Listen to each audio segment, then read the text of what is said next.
Founded in 1961, Cerni Motors Sales is a leading provider of medium and heavy-duty trucks for various markets, including over-the-road, pickup and delivery, construction, utility, and government. As a multi-year winner of the prestigious Circle of Excellence Award from the International Truck and Engine Corporation, Cerni Motors is recognized as a dealership that consistently achieves the highest level of dealer performance. Whether you're looking to buy, lease, rent, purchase parts, or have your truck serviced, Cerni Motors is your one-stop shop for new and certified pre-owned trucks. We strive to be the best full-service international truck dealer in northeastern Ohio. Cerni Motors is proud to be a supporter of the Youngstown Phantoms. It's now time for the Coaches Report segment of Inside the Glass, and we are joined by head coach Brad Patterson. Brad, welcome to the show. Thanks. So things didn't necessarily go our way this weekend, but it wasn't due to the fact that we played some bad hockey, just some bad breaks. Yeah, you could look at it that way. When you look back at the 9+ periods we played, I think 7 of them we were very good. There was a good chunk of 2 periods that I didn't think we were great, and when you look at the overall picture, that's kind of what cost us some points there on the road.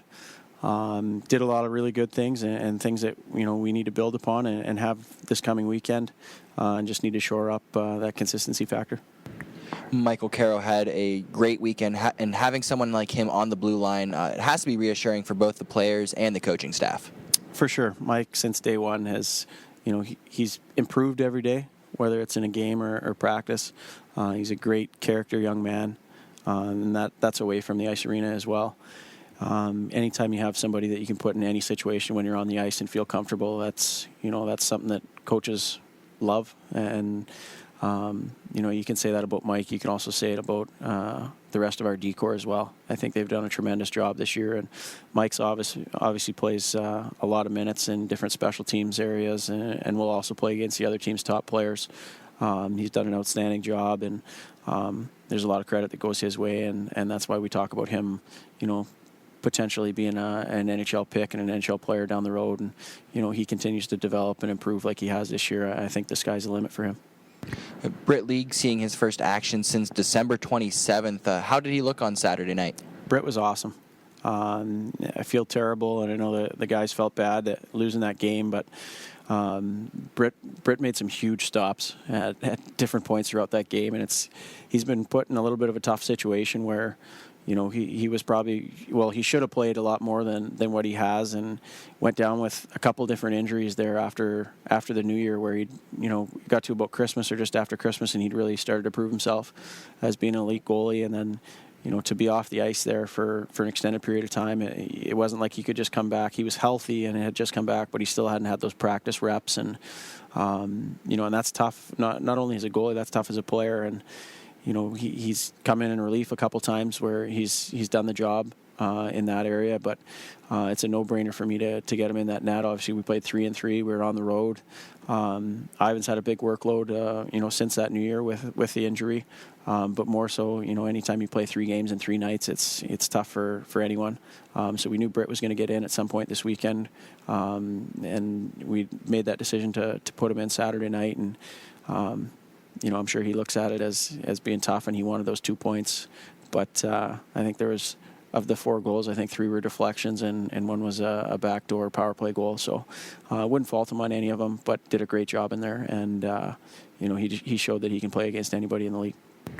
Having 2 goaltenders like Ivan Kulikov and Britt League, it has to give some sort of confidence to these guys to know that these guys are going to give them the chance to give them a chance to get the win every night.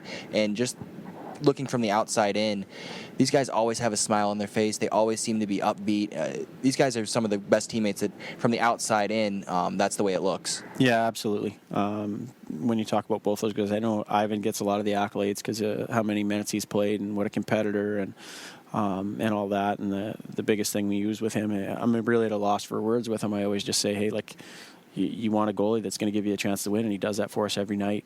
Well, that same phrase can be used for Britt League. We haven't been able to use it as much because he hasn't played as much.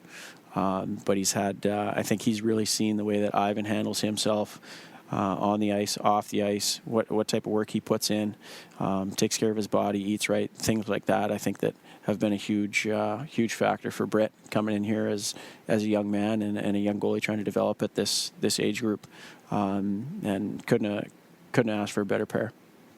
Looking towards this weekend's matchup, the Stars in a similar position as the Phantoms, fighting for that final playoff spot in the West, and they're getting great production from their netminder, Joseph Coronar. What needs to be done to get 4 points this weekend? Well, you got to get 2 first. And that's, we talked specifically about what we're going to do here Friday night. It's got to be, it can't be, hey, we had 12 guys going tonight and we had a 10-minute lull. It's got to be, we got a consistent input from all 20 guys on that ice surface that night, and there was no lulls. It was, you never dominate a 60 minutes, and it's how you maintain the momentum, and when you do lose it, how quick you get it back. There's some stuff, obviously we've done our pre-scout, and we addressed a little bit of that with the guys today. We'll do a lot more tomorrow, and then, Friday it's time to go to work and put our work boots on. Austin Cangelosi, Cam Brown, both signing professional contracts, and Dan Renouf making his NHL debut. What can you say about these distinguished Phantoms alum? Well, I'm happy to have them in our program when we did. There was no doubt you see these 3 names in front of us. There's another 10 that we could be talking about as well. Both awesome people, or all 3 of them awesome people. Unbelievable hockey players. Obviously, with Austin Cangelosi, he came in here as a high school player, and usually there's a little bit of a progression that they need to take. They usually don't hit their stride until November, December that first year. Austin Cangelosi came in. I think his development path was during training camp. He got through training camp, and as soon as the first week of the season happened, he was our first-line center. And Austin was the first-line center when he left, and there was never a doubt on, what you were going to get from him. Character guy, still keep in touch with Austin a lot over his college career. He calls back to check in and see how things are here and how the guys are doing. He loves Youngstown, always says he wants to get back, and I'm sure we're going to see him here at some point soon. But couldn't be happier for him. I think he deserves everything he gets. Then you look, Cam Brown, he was a mid-season addition the year we added him. Actually traded, I believe, the top returning goal scorer in the league for him, and I think Cam had maybe 7 or 10 points at that stage. We'd lost 9 of 10 games, I think. We had Cam Brown. I think we won 25 of 28 down the stretch. Huge impact in the playoffs as we went on. We ended up losing, I believe, to Dubuque in the semis that year, but had a huge playoff for us. I think he had 5 goals in one series or something, but another guy, he was only here for 3 months, but still calls back, checks in, sees how things are. So couldn't be happier for Cam. He went from going in, and I don't know how much they expected his freshman year to being he was a Hobie Baker, or in the running for a Hobie Baker at the end of his senior year, so he did great things. And then you look with Dan Renouf, who also came out of Maine where Cam was. Dan was here through his high school years as well. Couldn't ask for a better player, everything like that. I know I'm saying the same thing about all 3 of these guys, but Dan left Maine early, went in, and he's developed this year through and last year's playoff run in Grand Rapids with Detroit's farm team. And then we always talk about opportunities with our guys, and when guys go down hurt, you got to be ready to take that opportunity when it's there. And I believe Detroit's gone through some injury problems. He was an emergency recall and gets up, and I think within 24 hours of knowing he's going to play in the NHL, played his first game, and they went in overtime. I think he played 14 or 15 minutes that night. Heard the coaches talking about how well he did after the game. So, there's a guy right there that really sees the opportunity to make an impact at the NHL level, and I'm sure he'll be back there soon. When you are in that position, you always have to have that next man up mentality. So when the guys go down, you have to be, I'm ready to go. Yeah, for sure. And that's why these guys work so hard in the off season. They work so hard throughout the course of the year. Everyone wants more than what you can possibly have. You want to play at the next level. You want to play more minutes. You want to play in the power play. You want to get more goals. Whatever it is, everyone's always striving for different things at different times, and it's how much work you put in behind the scenes that no one really sees that prepares you for those opportunities.